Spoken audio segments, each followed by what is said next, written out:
Hello and welcome to Script Club. My name is Luke Foster and I get together with screenwriters from around the world for deep dive discussions of produced screenplays. Script Club is brought to you by CenterFrame, a club for filmmakers where you can build your network, develop your skills, meet mentors, and get your projects made. You can find out more about CenterFrame by going to centerframe.club. But today we are here to discuss the screenplay for Bugonia, and I'm absolutely thrilled that the writer of the screenplay, Will Tracy, has joined us, as well as writing the screenplay for Bugonia, for which he was nominated for a BAFTA and Best Adapted Screenplay at this week's Oscars. Will also worked as a writer and producer on Succession, co-wrote the screenplay for The Menu, which is another brilliant film, and also wrote and created the television miniseries The Regime. So welcome, Will. Thank you so much for joining us today. Thank you. I'm very excited. Thank you for having me. I'm also delighted to be joined by my colleague, Bernard Pucher. Bernard is a writer, producer, and director, and he is also the co-founder of CenterFrame. So welcome, Bernard. Thank you so much for taking part. I'm so glad we're doing this. You have no idea. This is so cool. We're also joined by our Script Club members attending online. Apologies for anyone who joined earlier, thinking we were starting at a slightly different time because we got completely thrown by the changing of the clocks in North America, so we didn't realize that. Sorry about that. But I've just seen already in the chat that we've been joined by people, I think from France. I think I saw Greece, Istanbul, wow, London, and also someone claiming that they're from Andromeda as well. But to tell you about how you can all contribute, I'd like to bring up my colleague Nathan, who is with us again today. Where is Nathan? Hello there. Yeah, I'm here. Hello, Nathan. Hello there. Good to chat again. So we're going to have a brilliant discussion today. It's already very spirited in the chat. If you've got anything specific you want to ask Will or discuss with the guys, put it in the comments. Get active. Type there, because I will then post that into the conversation at the pertinent point, because we will have sections dedicated to questions from you guys. So please be active. Don't be shy. Let us know where you're coming from and your questions, and I will get in front of Will and the rest of the guys at the appropriate time. Great, thank you, Nathan. Also, just to say, I mean, we are streaming on YouTube for the first time, so hopefully that will all go smoothly. If we do encounter any issues or the stream gets stopped or interrupted, we are also streaming on the CenterFrame .club website. You can find us on the Script Club webpage there, and we're also on CenterFrame's social media channels on LinkedIn and Instagram. But yeah, just to sort of start us off, I remember watching Save the Green Planet back in the days of Love Film, actually, in the UK, when they would sort of send you a DVD through the post, and the film was on my watch list for a very, very long time before they sent it to me, because I think they probably only had one copy that they could send out. And I was sort of wondering, when did you first become aware of Save the Green Planet and get to watch it, and how did you come to adapt it? I'm somewhat humiliated as a cinephile to say I had never seen or heard of the film until I was approached by my friend Ari Aster, who produced the film. I had coffee with him in New York in the East Village, and he, I think he had maybe read the script for The Menu and knew my work from Succession a bit. And so he had told me, about this Korean film from 2003 called Save the Green Planet by Zheng Junhuan. And to be honest, between us, I was not very keen on, I'd never written an adaptation before, a remake of a film, and I wasn't very keen on the idea. And I also, especially of a film that I hadn't seen before or even heard of. But I kind of, made very nice faces to Ari Aster and kind of said, yeah, no, sure, I'll take a look, mainly because I kind of want to be friends with Ari Aster. So I just thought, well, if I can, maybe what will happen is we'll kind of kick around. I'll watch this movie and I'll maybe give him a few thoughts, and we'll kind of go through the motions of working on that. But then we'll find something else to work on and form some sort of a professional relationship. But then, he sent me a kind of a really pretty, it was hard to find in the States at that time. I think it might still be, but he sent me kind of a janky Vimeo file of the film. And I watched it, and I think within the first 5 or 10 minutes of the film, because it announces its premise sort of immediately. And I didn't even know what the premise was until that first 5 or 10 minutes. And then I thought, oh, yeah, actually, I think I know how this feels writable to me. Sometimes it's a kind of a mysterious thing to explain, but sometimes as a writer, there are good ideas that, I don't think that's writable by me. And then there are other ideas where you see it, I can already feel myself writing those, kind of my version of that story. And I started to think about the characters and how I would approach them differently. And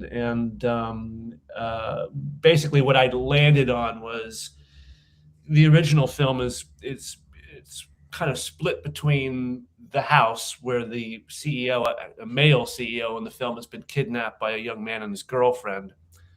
And you're kind of cutting between that, which is quite intense and quite focused on the torture aspect. And then you're intercutting with the police investigation outside. You're following this detective character who's kind of on the trail of the captor and captive. And I kind of thought I'd do away with a lot of that and make two young men kidnapping a kind of a younger woman CEO, and make a very kind of a chatty conversational film where you're stuck in the house, very contained, mainly in the basement, a little bit upstairs, and trying to find a way to kind of dig into what I felt were some very contemporary Anglo-American political and cultural preoccupations that obviously the original Korean film could not have foreseen, and kind of make the movie about that. Were there any sort of particular challenges when it came to adapting the film and turning it, doing a sort of like as you say, Anglo-American English language version? I tried to make it easier on myself by creating a challenge, which is I'm not going to go back to the original film much. I still have only seen it that one time. I took a few notes, but I just made a kind of a mission for myself to take a pretty free hand with it. And even if I was stuck at some point in scripting or in outlining, I would not allow myself to say, well, how did they deal with this problem in the original film? And I wouldn't allow myself to look at it, which I think was good and quite freeing in a way. I suppose beyond that, yeah, the challenge is with anything this contained and this sort of chatty is how to keep it interesting and not make it feel too stagey, too theatrical, and also how do you escalate that relationship, because it becomes quite boring if it's 2 hours of I think you're an alien, no, I'm not.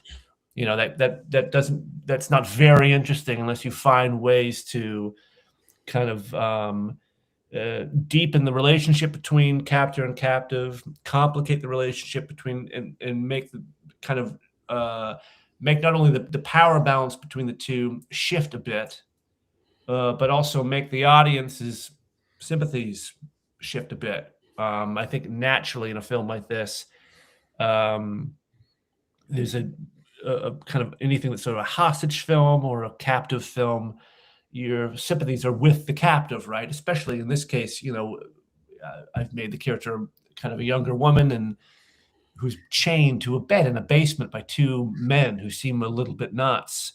And so immediately the audience is, the conventional feeling there is to feel like you want her to get out and escape. But of course, the more you learn about the characters, she maybe is not entirely who we thought she was. And also we're learning a bit about his emotional biases and his emotional agenda, where he comes from.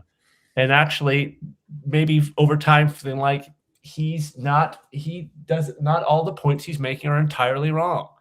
That he has something of a point. I have a lot of time for Teddy as a character, right? A feeling that that same feeling of isolation and atomization, the feeling of the American democratic project, feeling in some way not particularly robust, to put it lightly, and that there's no civic institutions there that are going to catch him if he falls, and he's definitely in a sort of a free fall. I think he thinks his family is, his community is, his workplace and he's wondering who's responsible. And so he doesn't come to all the right conclusions, but he ends up being. It was very crucial to me that he was not a stupid character or even a crazy character. His methods are not entirely sound at all times. He's not really equipped to the task of being, a kidnapper or a criminal, or even equipped for the task of saving the world. But in some ways, his heart is in the right place. So just before I bring Bernard in to see if he wants to ask any questions here at this stage, there was a question that was written in advance by Sadhasura Denton, if I'm saying that correctly. And Sadhasura asks, how did you summon the courage to write such an amazing story? Oh, gosh. Yeah, I mean, I'm not, like most writers, I'm not imbued with a lot of courage, naturally. I probably didn't think of it that way. I think probably it was a case of right place, right time, where I had an idea of how to write it. And it just so happens that I was, by world events, I was given the time and probably the emotional, psychological bandwidth to write that particular script, because it just so happened that the moment I had to write it, I had spoken to Ari and had been outlining the script in kind of winter of 2019. So you see where I'm going here. The time that I finally had to write it was March, April 2020 in New York. First wave of COVID lockdown, living in a small studio apartment with my wife and our newborn baby, feeling, as everyone, quite confused and quite isolated. And yeah, I think in some way, I don't think I was aware of it at the time. I think in some way that helped, at least atmospherically, it helped. I don't think I would have written the same script had that not happened. And I also had the moment there to write it, because I was supposed to be going right into production on season 3 of Succession. And obviously that got, like everything, that got kiboshed. And so I had the time and space to write it. And so I wrote it quite quickly and more confidently than I usually would. But I'm not going to say courageously, but I'll say confidently. Before we get to actually having a look at some shots from the film, Bernard, is there anything you'd like to ask Will at this stage? Yeah, I mean, I would love to just find out from you how do you have a tone that you then reference to yourself while you're writing? So if you go, okay, I'm thinking this, so this is my window. And what was your initial tone when you started writing? What was your, as a reference, where you go, okay, I think I'm gonna aim at this? Yeah. And where were you initially there? Tone's a funny one for me. I don't think of myself as having a specific or unusual tone in any of my writing. I've been told that I do. I think it's because I come from a comedy writing background. And so, my first job as a writer I was a writer and then editor-in-chief of a satirical newspaper in America called The Onion. And so that's kind of where I got my start. And then I wrote for a late night television comedy show in America. And so I come from that sort of background. I'm at the point now, whenever I write something, I kind of think, oh, finally, I've written something that's not a comedy. And then I kind of look at the finished script and I think, man, I guess it kind of is. And of course, that's how other people read it too. So it's really about that balance, but I'm never aware of the balance of comedy and drama or comedy and tragedy while I'm writing. In other words, in the middle of writing a scene, I'm not thinking, gosh, this scene's only 25% comedic. I should add a few more jokes and bump that up to 40. I'm not doing that in my head. I'm not even trying to write it. I guess tonally, to more specifically answer your question, I'm not. The situations are heightened and extreme, and by that very nature, absurd.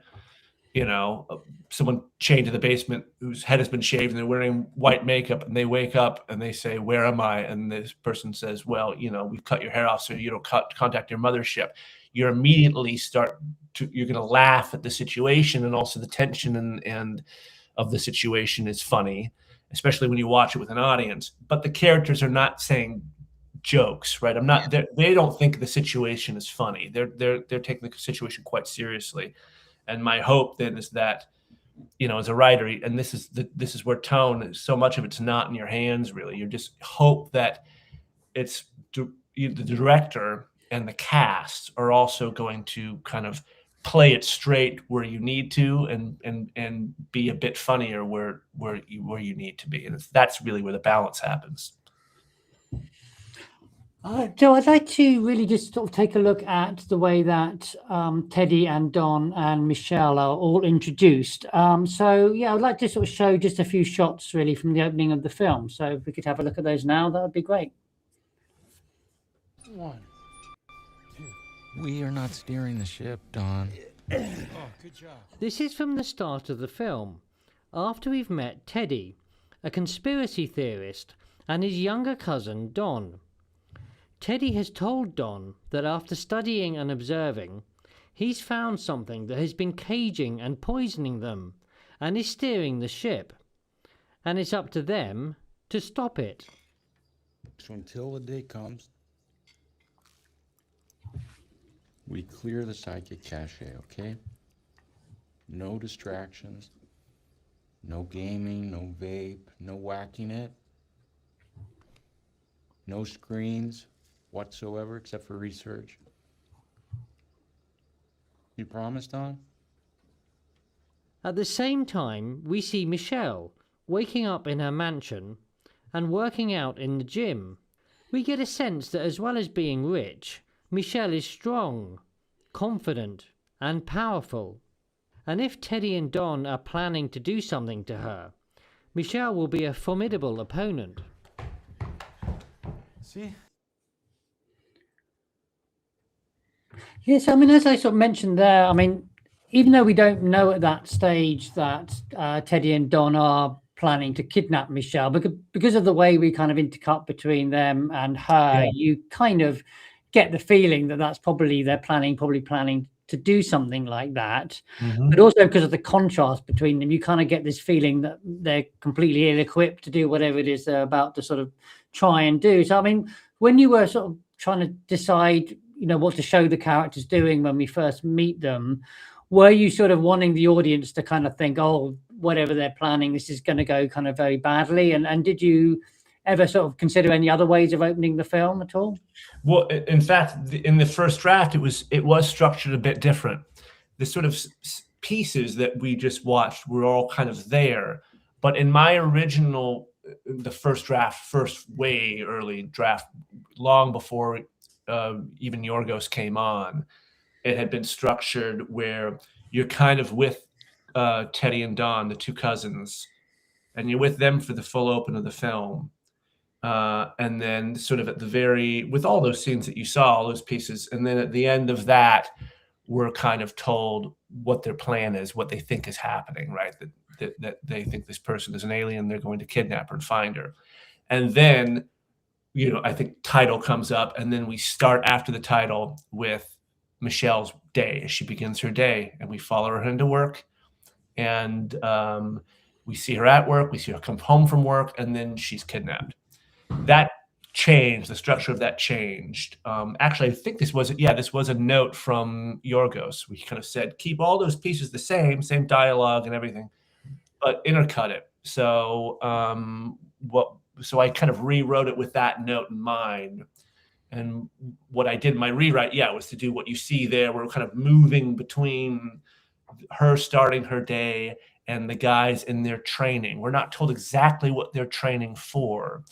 And at that point, I made the decision of, maybe I could delay that crucial piece of information or exposition until even later. So actually, it's not until they've kidnapped her, and it's not until she's chained in the basement, she's still she's still sort of tranquilized and unconscious. It's not until then that even the word alien is said for the first time. So we're given quite a while of, which I'm very happy to have come to that new framing of it, because I think it's much more enjoyable for the audience. I mean, they probably know what the premise of the film is before they watch it, but even if they are aware of the premise, it's quite enjoyable for the audience to feel like they are catching up to the premise of the film and parceling that information late is, I find always as an audience member quite satisfying, right? So yeah, I have a question about that actually. Obviously, we talked about tone earlier, and Yorgos is notoriously well known for his absurdist qualities in his script.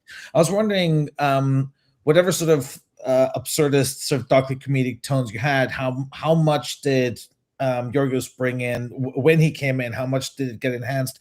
Are there any specific parts that changed significantly because he came in and decided, hey, I want to do this, I want to do that? Yeah, to a certain extent, although I think what we both found was a kind of happy accident where, like, even though I wrote the script a year before Yorgos came on and before there was even any thought of Yorgos coming on, what I think I discovered once he did sign on, and what he discovered as well, is that I sort of accidentally written a very Lanthimosian script. I had no idea really. I think our sensibilities are sort of simpatico, that same sort of approach to comedy that I mentioned earlier. I think that's what he has. And so, yeah, there were some bits that probably, to make it somewhat more in his shooting style, I altered, but not a tremendous amount. Cool. A few things that changed were the dialogue stayed the same, and the so-called flashback sequences, I just made them, by his suggestion, less conventionally flashbacky, I suppose. In other words, they're not flashbacks where Teddy is looking out the window or he's looking at a framed picture of his mom, and then we cut to the flashback of, him thinking about his mom. We don't do that at all. The flashbacks sort of arrive quite abruptly and jarringly. We're not even sure, are these his flashbacks? Are these the movie's flashbacks? They're quite abstract. They're in black and white. They're not sort of meant to be taken literally necessarily. It's sort of dreamy.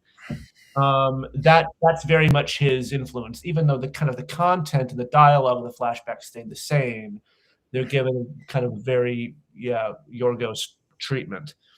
And then a few other things. I don't think I had the head flying off out of the closet door. That was Yorgos. And a few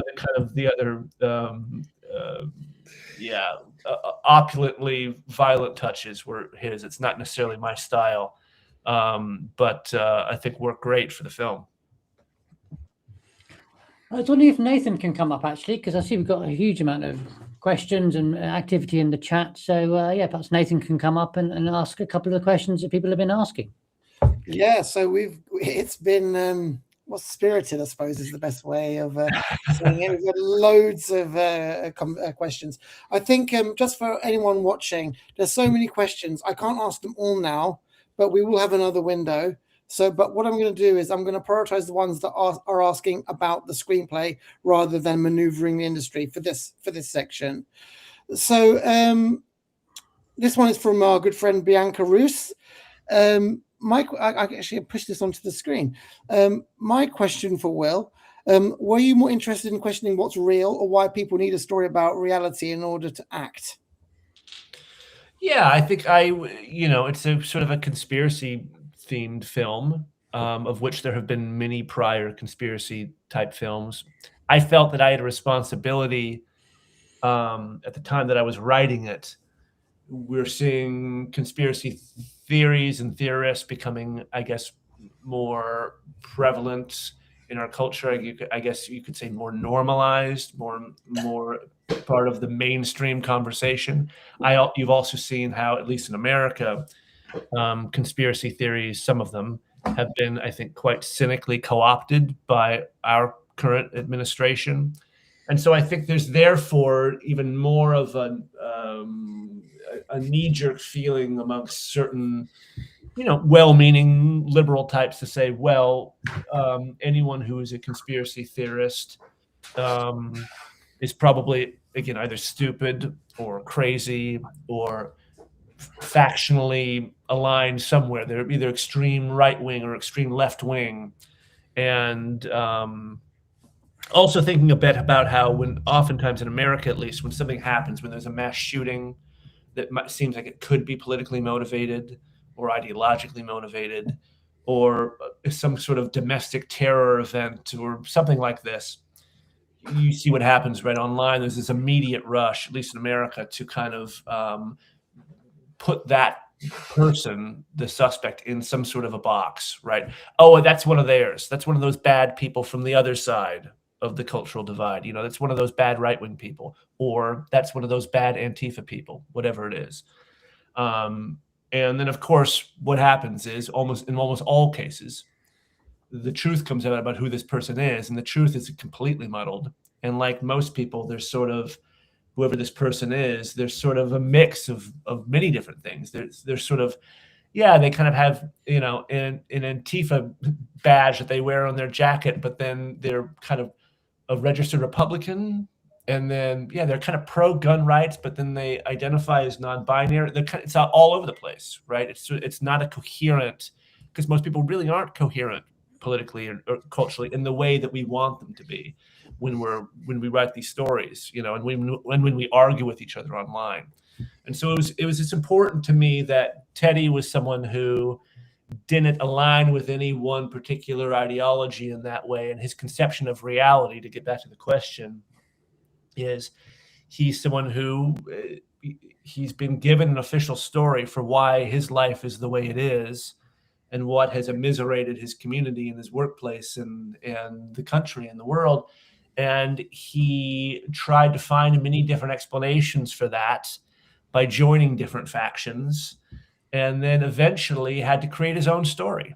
And it just so happens that his own story is, you know, it's not entirely right, but it's not entirely wrong.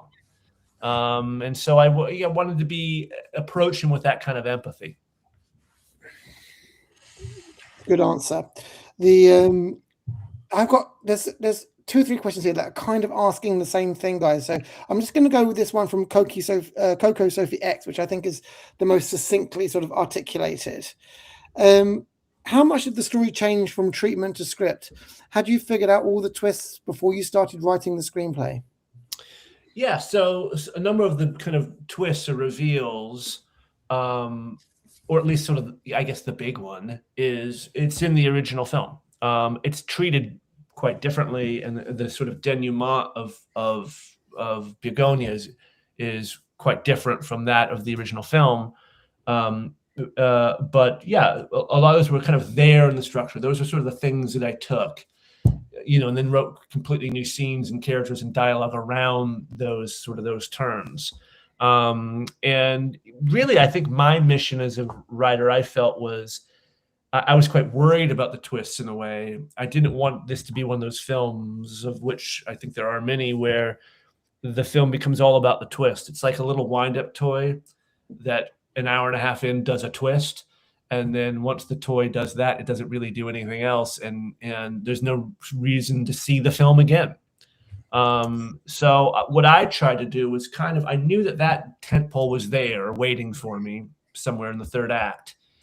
And so I just really wanted to make what precedes that reveal to feel as rich and surprising and interesting as possible. And I think the actors felt the same way. I remember Emma saying at a number of points on set that it was the first time for her as an actor where she had to be thinking about what an audience would be thinking on the second watch, you know, and she would go into scenes with that mindset of like, okay, I'm doing a little bit here just for, you know, the initial audience, but I'm also keeping something in reserve or saving some nuance or putting across some, kind of a subtle emotional gesture that is going to be there for the people on the second watch to catch, and you won't catch it on the first go around. And yeah, that was sort of my approach as a writer too, was to kind of to make those scenes, to load them up with enough I guess thematic resonance and emotional nuance that you would be interested in seeing those two go to battle again in the basement on a second viewing. Is there one more question that we could ask Will for now? There is one more question here, wherever I put it. There we go. So this might seem like a similar question, but it's not actually. What was your workflow for adapting, writing Bugonia? I think this is a general question about the process of adapting. Yeah, I mean, in this particular case, yeah, I as I said, I watched the film the one time, the original film, and made a few notes, and then sort of set that aside, and then I always write an outline first. And my outlines tend to be quite detailed. I mean, I really do it scene by scene outlines with slug lines, interior basement day, and then I will kind of describe generally what happens in the scene in a sort of a treatment-y way, but then also include some dialogue, just to get that meaning across, and really just to get into the swing of how the characters talk, what their personalities are, what the rhythm of the dialogue will be. And it changes then significantly when I write the script, but it's just to get into that feeling of how they speak to each other. Especially in a movie like this, it's very talky. That's important, right? So then once I had that to me always is, I put quite a bit of work into the outline, the scene by scene. And so really that's sort of the hardest part. And then writing the script itself is, even though that's where most of the actual writing and especially dialogue writing happens, in some way that's it's less nerve-wracking than the outline, because you've got something of a roadmap. You'll deviate from it, but you've got something to work from. And from that, this one was unusually fast for me, and I think it really had something to do with the fact that I had nothing else to do. I mean, I was just inside this apartment locked down, and all the Succession work had went away, and the menu, which I think was kind of was supposed to be heading into pre-production, that went away too. And so I just had a lot of time, and so I wrote it in about 3 weeks or something like that, which for me very quick. I mean, just.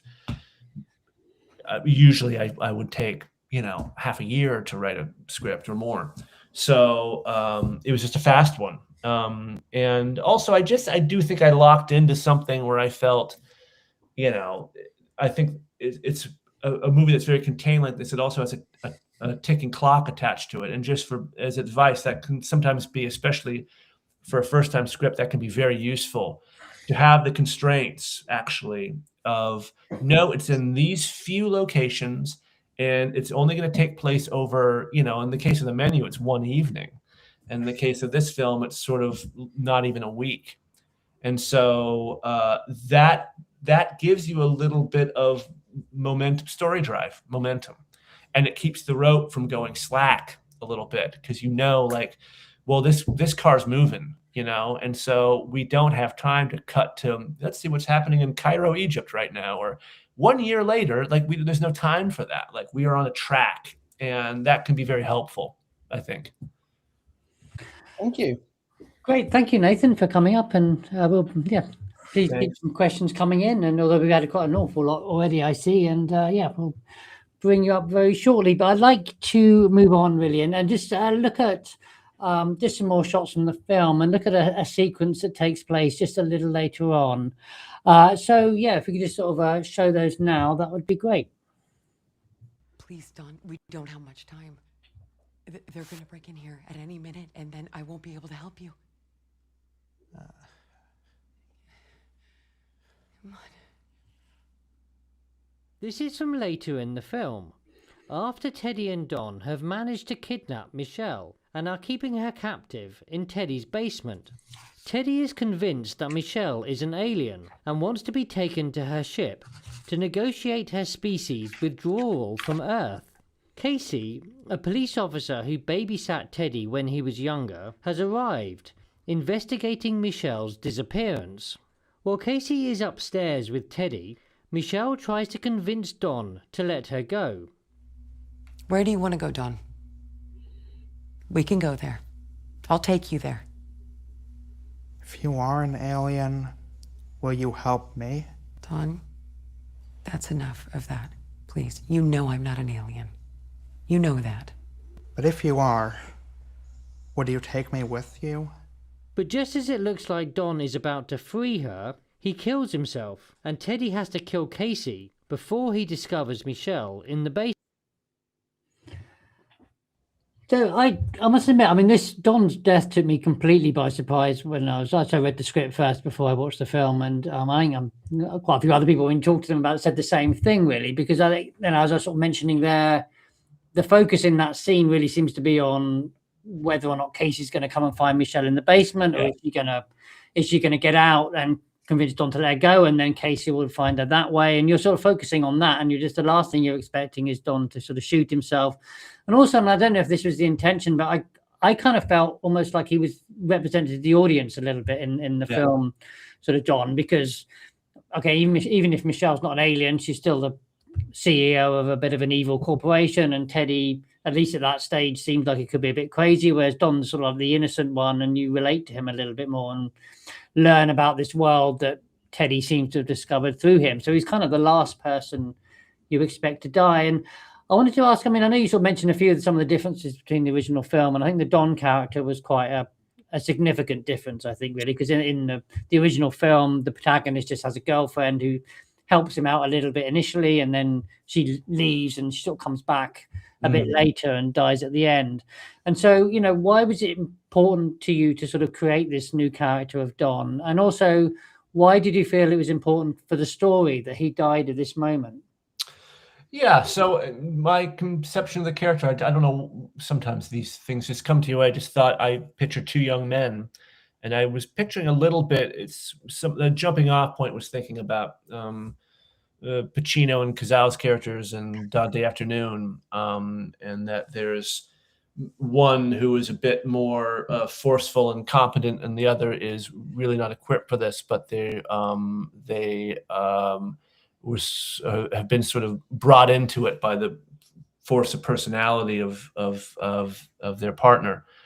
And then from there, developing of that and thinking of actually it could be a little bit different from Dog Day Afternoon, in that Don could be, as you suggest, a sort of audience surrogate, right? Where we somewhat, in some ways, we see the film through his eyes, if only because he has the less extreme viewpoint. The other characters seem difficult to relate to in some ways, right? Because they are at such extreme ends of a cultural divide. Don, although he's not, he doesn't have the same tyranny of will, if you will, of the other two characters, and therefore can express himself in the same way. There's nevertheless sort of the emotional intelligence of the film. It's really him who kind of, I think a second watch of the film really shows this, that it's really him who kind of understands what is happening with the two of them and who they are in a way. And it felt, in terms of the second part of your question, why at that moment? Yeah, part of it is the surprise of it. It's something it's not handled the same way in the original film. And I like, as you suggest, that kind of displaced tension where we think what's happening upstairs is the most important thing.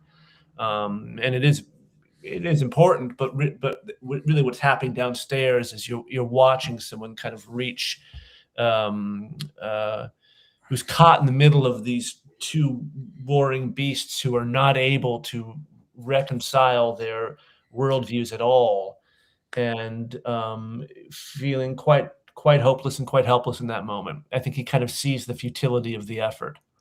I think he had been holding out hope at some point throughout the movie that in some way he could be transformed and saved and brought away from his conditions, the hopelessness of his material existence. And I think he has the presence of mind in that moment to realize, I don't see how that's going to happen for me.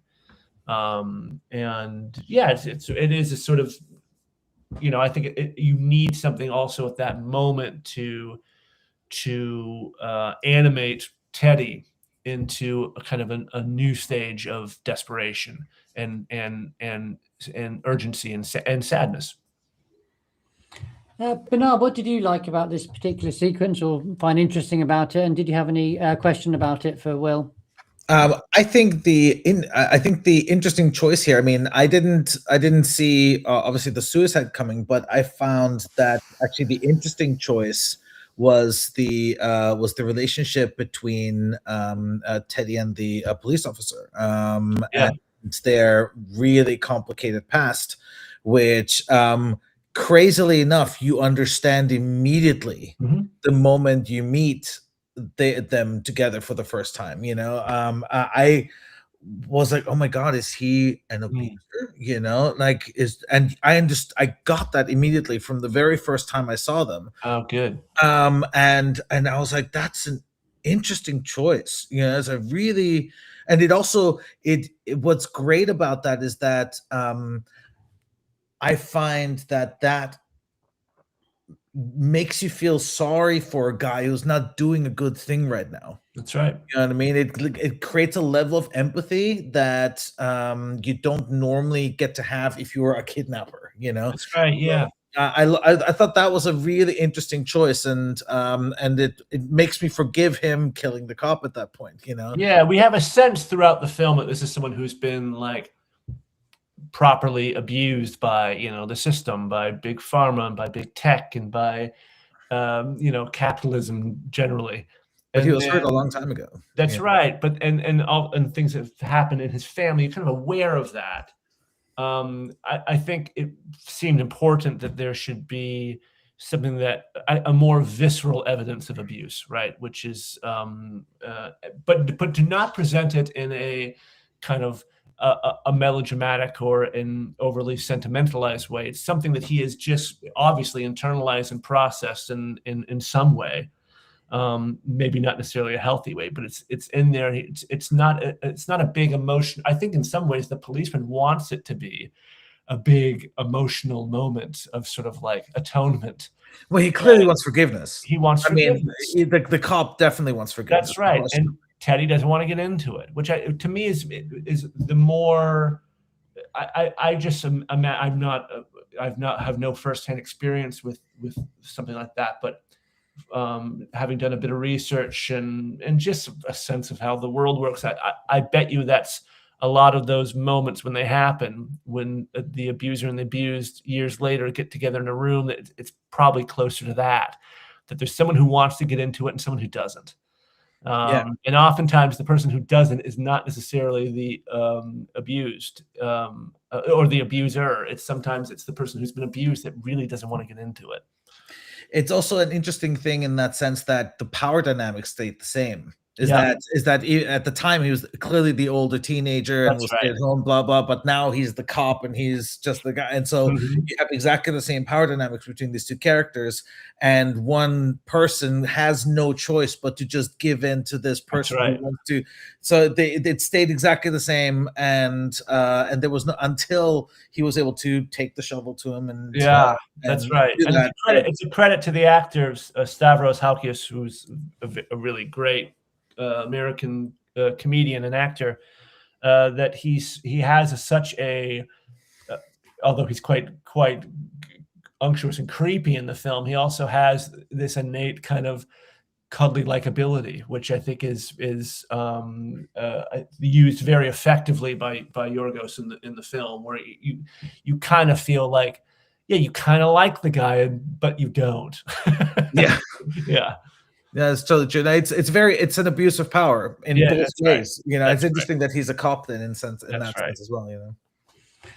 So I think there was a question from Philippe that I think you've answered there well, but I was wondering if Nathan can just come up and there's a lot of people I think wanting to ask questions about the ending, which we're going to get to very, very shortly. But were there any just a couple of other questions? Yeah, the ending questions that everyone's dying to know.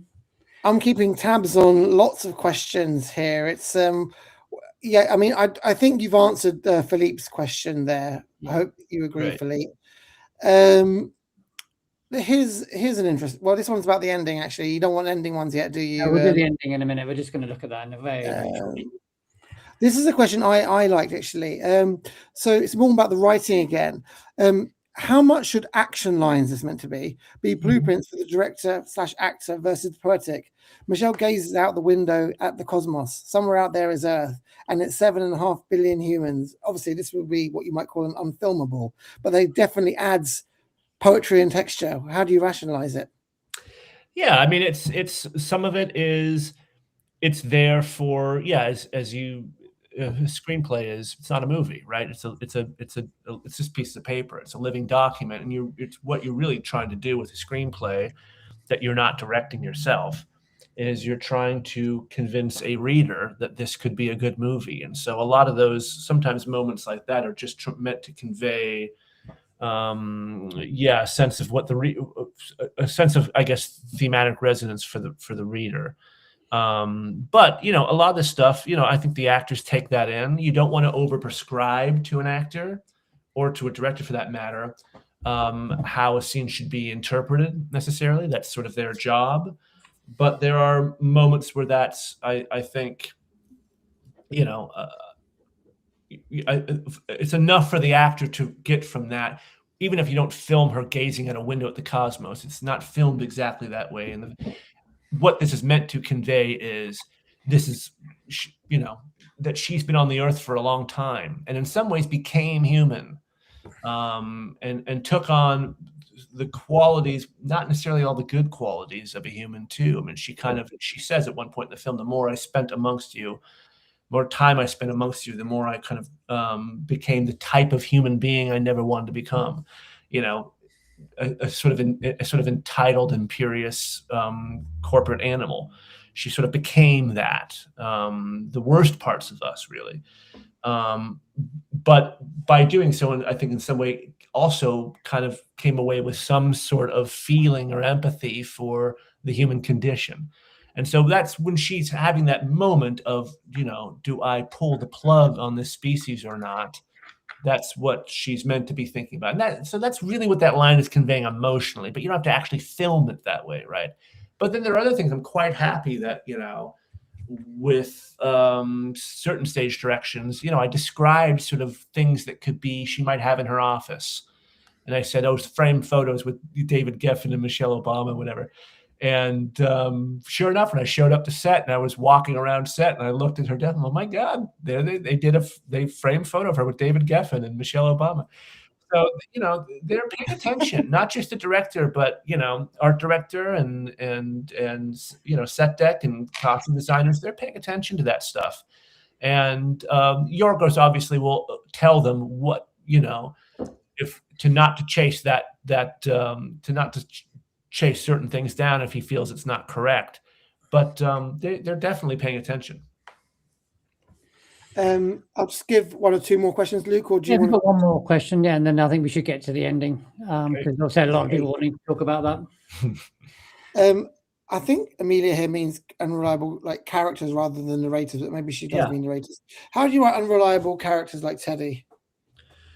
Yeah, I mean, I feel, I don't want to be too cynical about this. I think, most people are in some way unreliable, and that I think it's rare that you meet someone who most people, I think, are quite uncomfortable saying exactly what they're thinking and feeling, either because of social decorum or because it gets at something about themselves that they don't want to confront. I think people oftentimes go to great lengths to say to another person the exact opposite of what they're thinking and feeling, because that's how they want to be seen by that person, or it's too painful. That's certainly something I learned a bit on Succession, right? Those characters are, we can kind of see underneath the hood what's really going on with them. A lot of them they're quite transparent, but they are trying as hard as they can. Shiv is trying as hard as she can to seem independent and above it all and outside the family, even though she's desperately emotionally tied to everything that happens in it. She's trying to act like she's above it. Kendall is trying to act like I'm my dad Mach 2, right? I'm completely in control, but really, of course, he's a desperately insecure drug addict.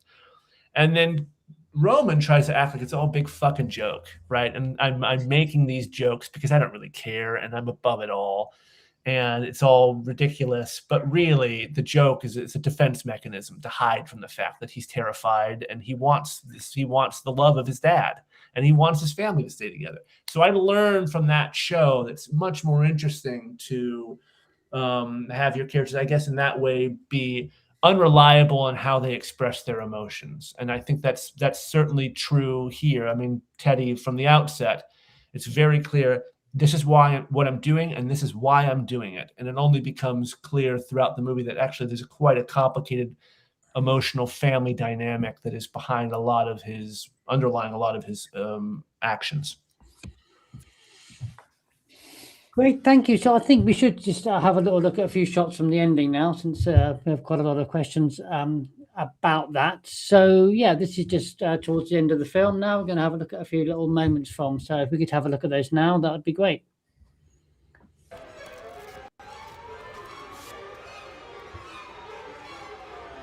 This is from towards the end of the film, after Michelle had discovered that Teddy had experimented on others he believed were aliens, and she'd promised to take him to her ship on the night of the lunar eclipse so he could meet the Emperor. Just before this scene, Michelle had taken Teddy to her office, claiming he could be teleported to her ship from her closet if she punched in a code on a calculator, but he'd wired himself with explosives, which detonated, killing him and injuring Michelle. Michelle had been taken away in an ambulance, but in this scene she runs back to the office, passing the security cordon and retrieving the calculator. She gets into the closet herself and puts in the code. She transports herself to her ship, and we discover that Teddy was right, and she was an alien after all.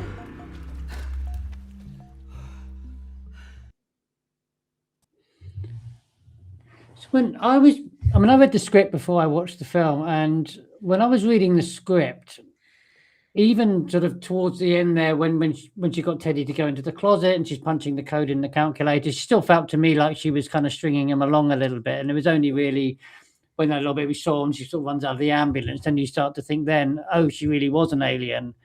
But when I was watching the film, and the thing you're saying about watching it twice or looking at it twice, when I was watching the film, it was really after kind of Teddy comes back from the care home that I started to think, oh, she actually is an alien. Yeah. And I don't know if that was just because of Emma Stone's performance, but I'm just curious to know from you, when you were writing the script, was there a moment where you thought, okay, now the audience are going to think Teddy was right all along and she really was an alien? Yeah, I wanted to kind of move those dials a bit, right? So like in that, you're correct. When he comes back from the care home, that's supposed to be the moment where we think, she's quite convincing when she's telling that story, when she's sort of explaining, here's how we came to your planet. It's thoroughly convincing, and the music helps with that, right? Because as soon as she begins that monologue, Jerskin, his brilliant score that he wrote, the music takes on this sort of epic grandeur, and we feel like we're being led in on the secret of the fucking universe, right? And so, yeah, I think Teddy seems quite convinced himself, right? And he has every reason in that moment to not trust her, and yet he takes it all in. So that's the moment, and yet even in that moment, you've also seen her be clever in this film. She's had now some time to process her story. Even when it's why it's important that first scene in the basement with her, when she comes to, she kind of launches into that, here's what's going to happen, right? Here's the coordinated law enforcement effort that's going to bring you to justice. And here's why this is not going to work. And here's what the optics are going to be. Here's what I represent. And she's very convincing. And so we've seen her be quick on her feet. So even at the end of that scene where she explains how we came to your planet, I think you're also meant to be thinking, boy, that was convincing. Maybe she really is an alien. However, she's quite cunning, isn't she? So then, of course, when we get to her office with Teddy, and she's bringing out like a cheap calculator, and that's what she uses to communicate with the mothership. I think at that point you're thinking, oh, now that's kind of a rug pull in itself, right? Then I think maybe I was wrong. yeah, and then we kind of pull it again. So it's just about kind of like, I guess calibrating those dials and keeping people a bit surprised. And I mean, some people at that, you can kind of almost envision, you write it up to the point where you can almost envision a whole other movie that, a whole other ending rather, that could transpire after Teddy's death, really. It's been sort of like the road has almost been paved for that ending to occur if you wanted it to. Yeah, I mean, I have a movie club that I run where I invite friends of mine to my flat, and I cook burgers and we watch movies. Bugonia was my suggestion for that movie club, and the others hadn't seen it. With two of them hadn't even heard of it, and so I was like, oh, then we have to watch it and don't watch anything. It's like, don't see the trailers, or come into this thing completely cold. And it was but I had already seen it in the cinema, and I took my mother to it, which she didn't know what to expect either, and she couldn't stop talking about the movie after. But watching it with them and watching them see it for the first time, while I got to see it for the second time, was a very interesting observation in what people think is going to happen. Because people had very, very distinct reactions. So, for example, one guy predicted the suicide. Like the moment before it happened, he's like, "Oh my God, he's going to shoot himself." Wow. And then boom, it happened. Like one person felt it. Yeah, right. And then all of them said to me, once this thing happened, they suspected that she was an alien, because clearly it can't just not be that simple, that is just that the whole thing was fake. And the consensus is that I knew it was going to go there, and I kind of would have been disappointed if it hadn't. Right. Like it had to go down that way.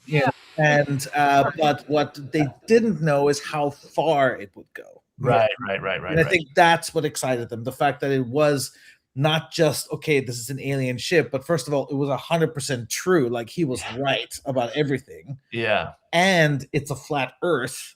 And they're Andromedans and Atlantis, and it's like the whole gamut of conspiracies, and it's all true, and I think that is the thing that's the most sort of satisfying about it, is that it went all in. Yeah, I think it would have been. I mean, some people have well, first of all, I think I wrote the film in a way, and Yorgos was quite keen on this too, that it is the kind of ending that you get a broad kind of range of responses to that ending. Some people hate it, some people love it, some people find it very bleak, some people find it strangely hopeful, and that it's open-ended enough and ambiguous enough where that's the point, is that you can, especially if you watch it with a group or you see it with someone and you get dinner afterwards, you can have quite a spirited debate about what that ending is and what it means, and whether it's successful or not. And that was I think that was really important to us making the film.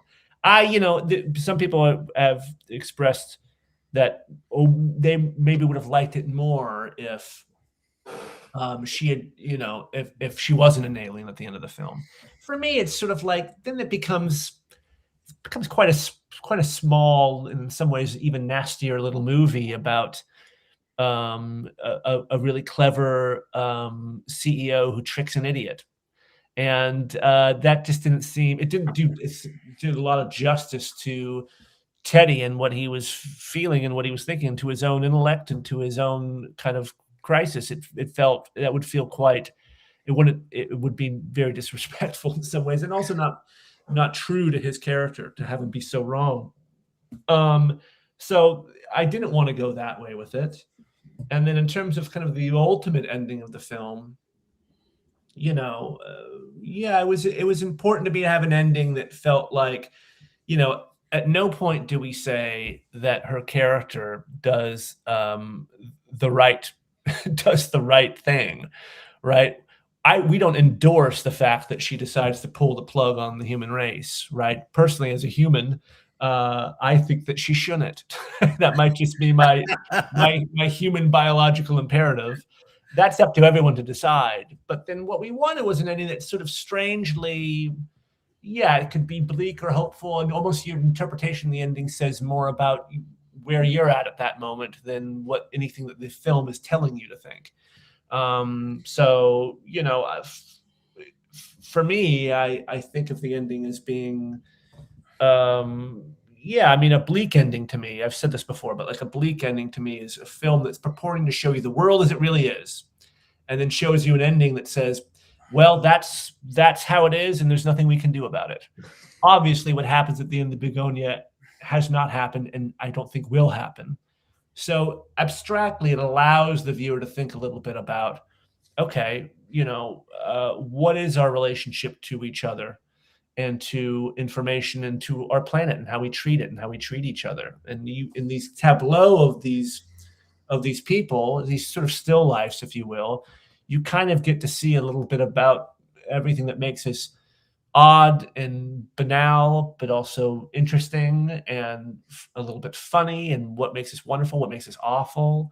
And it's sort of a full spectrum of human life. And you look at, okay, here's everything what we'd be missing if we were gone, you know? And so it's, yeah, I think that's enough for me to leave people with, and then have a thought about, like, you know, as you hear the sound of the film towards the end, as the credits are rolling, you hear life coming back, right? And you hear a storm coming and the storm passing, and these cycles of life returning. And yeah, you can take either a bleak or a hopeful message from that. And that's the only way I can explain the ending. Just before we bring Nathan up, if you're okay to answer a few more questions, Will, if that's okay. I was very curious. I'm just very curious to talk about Michelle. When you were writing her earlier scenes before obviously the reveal at the end that she was an alien, were you writing her, like, her dialogue and her actions and her behavior from the perspective of someone who is an alien and has realized that this person has rumbled them and cottoned onto them and she's pretending to be human? Mm-hmm. Or were you writing them from the perspective of someone who was human and they're trapped in a basement by a lunatic who thinks they're an alien? And because that's sort of the way she kind of comes across. Yeah, right. I probably, I don't know if I think if I had given too much thought to that, it might have been a little bit too mind bending, and it would have been difficult to write. So I think what I tried to write it was from a very, here's how a human CEO and someone in her position, here's how they would probably react in this situation. And I guess the way I would, my logic there is, this is someone who has become quite adept at being, not just pretending to be, but kind of really being and inhabiting a certain kind of human. And so this is how that certain kind of human would react in this situation. She kind of believes that she is what she's pretending to be, if that makes sense. Yes, completely. Thank you. So yeah, if you're okay to answer a few more questions, then it'd be great if Nathan can come up. And I think there were quite a few questions about the ending. Yeah, thanks, Will. I've just got a couple of questions here I'd love to run past you here. Sure. So this one is from, how do I say this? Two Red Eyes. You seem to have a very humanist intention with this script, and yet the ending of the film comes across quite cynical and nihilistic. And I know you've spoken to this already. Do you consider this thematically coherent? Yeah, I mean, I do, for the reasons that I said earlier. I personally don't see the ending of the film as necessarily cynical and nihilistic. Although I think there's room for that. There's room for that interpretation. I think we leave room for that completely. I don't think we're telling you to feel a certain way. For me, yes, I by its very speculative, abstract nature, I find it not bleak in that sense. I don't find it hopeless. I think it's, it's a film. It's ambiguous enough to tell a story that looks like our world, but it's not really our world. And you can take from that, you could either choose to take from that something quite hopeless and nihilistic, or you can take something strangely activating about that ending. Makes sense. This question here is from Jacqueline Crane. And Jacqueline's asking, did you always plan to show so many different deaths at the end? I think it's almost 2 pages in the script, and it's one of the things I loved when watching it.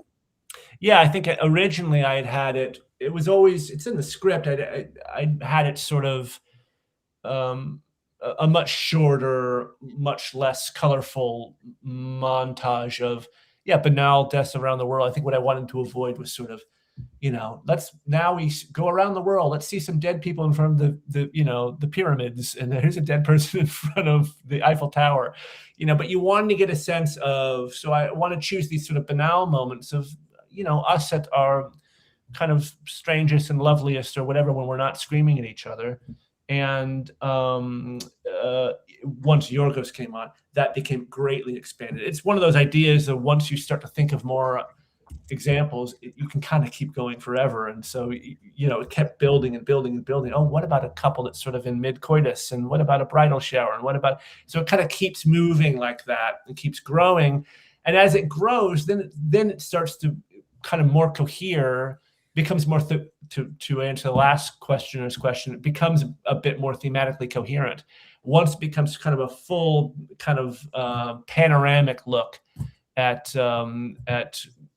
human life on this planet and who we are, and the variety of human life on this planet, and how interesting that variety is. I think it's interesting as to how much the scope of the story grows. It so starts really intimate in this on these bees and flowers and very small, and then becomes a space opera with hundreds of thousands of deaths and and the planet being obliterated. I think the interesting I've had this really interesting debate where I'm wondering whether this is either it's an alternate universe where this is a true story, and there's actually a flat Earth and blah blah, or something, or flat Earth. You might be reading too much into that. I think that's it's either that or it's like this criticism of conspiracy theories. Clearly, they're nonsense. So it's either one of those things. But the reason why there's one thing that happened that in this death sequence where only the humans died. That's right. So the animals kept walking about, even though the bubble burst, and technically it looked like the oxygen was gone now. Yeah. But that only resulted in human deaths, and the animals. It's a crucial difference from the original film. In the original film, they explode the whole planet, which to me seemed, with all due respect, that seemed quite incoherent to me. That the alien species that is ostensibly trying to save the planet from humanity's malign influence would essentially throw the baby out with the bathwater, if you will, would destroy the whole planet. It seemed to me like, it would be more interesting. And again, I don't think she makes the right choice, but it would be more interesting to see this person who's not a human and therefore doesn't quite sympathize with the human biological imperative in the same way. And also, she's taken on a little bit of the human CEO's dollar and cents. Life is very cheap to people like that, and so to her, like, well, it's a bit of Orson Welles and Third Man looking down at the ants, the ant-like humans from the Ferris wheel. It's sort of like, well, she has a moment of what looks like indecision or emotional crisis, but then she does pull that plug, and I think she's wrong to do so, but that's the choice that she makes. But what Teddy ends up being right about quite a bit in the film. What he's wrong about is that it really wasn't the aliens enslaving us and immiserating us.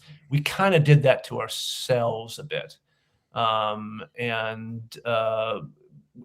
we distract ourselves from the project of saving ourselves by trying to find some